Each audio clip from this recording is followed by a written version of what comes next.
So what if I told you there's a lost city, older than the pyramids, just sitting there, perfectly preserved at the bottom of the sea? And no, I'm not talking about a myth. This is a real place. Today, we're going to dive deep into the incredible story of Pavlopetri, a sunken metropolis that holds secrets that could totally rewrite what we know about ancient history. Just try to wrap your head around that for a second. A whole living, breathing society, just gone. Vanished from sight, completely erased from the map of the world. And see, that's the key difference right there. We all know the legend of Atlantis, right? Well, Pavlopetri, it's a very real, very tangible place. An actual Bronze Age city that archaeologists can swim through and explore today. For 5,000 years. Let that sink in. I mean, that's 1,000 years before anyone even had the idea to build the Parthenon in Athens. For all that time, this city has been sleeping at the bottom of the Mediterranean, holding on to its secrets just off the coast of southern Greece. So how in the world does a city this important stay hidden for millennia? Well, that brings us to its discovery. And believe me, the story of how we found it is almost as incredible as the city itself. Just look at the sheer scale of time on this timeline. It's staggering. The city was thriving for 2,000 years. That's about as long as the entire Roman Empire existed. And then, poof, it lay completely lost for another 3,000 years.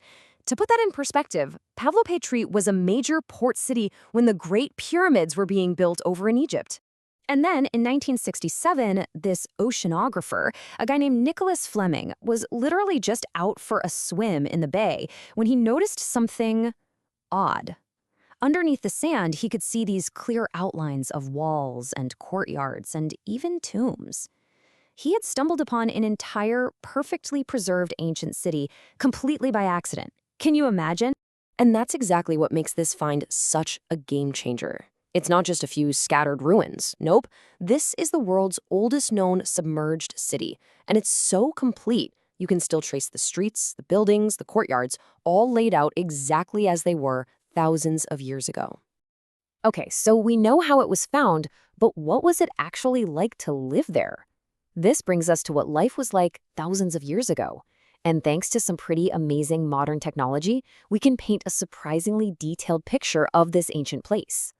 So when scientists finally created the first digital map of the city, they were just stunned. This wasn't some simple little village. They found evidence of two-story houses, a complex network of planned roads, even advanced water management systems. This was a super sophisticated urban center, a major hub for sea trade that connected different civilizations. It totally challenges the idea that Bronze Age societies were primitive. You really have to just imagine the contrast here. Back then, these streets would have been filled with the noise of merchants, the chatter of families, the whole buzz of a thriving port city. Today, the only sound is the gentle current, and the only inhabitants are the fish that swim through its ancient doorways. All of this innovation, this culture, this progress, it was all brought to a sudden, violent end. An entire civilization just wiped out in an instant. So how did it all go down? That leads us to the destruction. Researchers have actually pieced together the city's final terrible moments. And honestly, it sounds like something straight out of a disaster movie. So it all happened around 10,000 BCE. First, a catastrophic earthquake. We're talking one of the most powerful the region has ever seen. The shock was so violent that the very ground the city was built on just collapsed, plunging it below sea level. And then, the final blow. A massive tsunami came crashing in just minutes later, swallowing everything. Just think about how fast that is. There was no warning, no time to escape to higher ground. The end was immediate, and it was absolute. In just a matter of minutes, the city and everyone in it were consumed by the sea.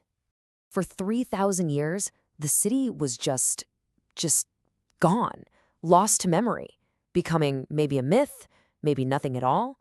But now that it's been found, what does it teach us?